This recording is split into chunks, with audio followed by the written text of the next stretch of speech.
বেশি মনে কষ্ট পেয়েছি। প্রিয় সাংবাদিক বন্ধুগণ, 1971 সালে খালিপাড়ায় যুদ্ধ করে দেশ স্বাধীন করেছি। সেই দেশে থাকবে না বৈষম্য, সেই দেশে থাকবে গণতন্ত্র, যেই দেশে থাকবে একটি নির্বাচন, যেই নির্বাচনে দিনে হবে, সেই দেশের জন্য আমরা স্বাধীনতা এনেছিলাম।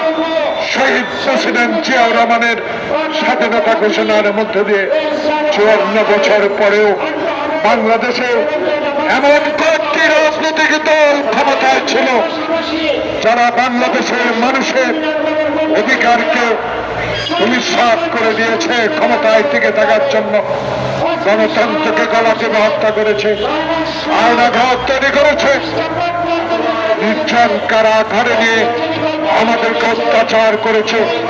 বাংলাদেশের ইতিহাসে সবচেয়ে বেশি জঘন্যতম কাজ করেছে শেখ হাসিনা ওয়াজেদ।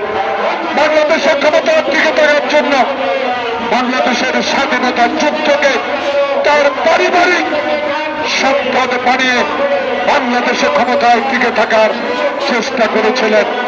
আল্লাহর কি রহমত, সেদিন আমাদের প্রিয় নেতা তারেক রহমানের সুশৃঙ্খল সাংগঠনিক শক্তির মধ্য দিয়ে আমরা সেদিন জুলাই আগস্ট বিপ্লবকে সমর্থন দিয়ে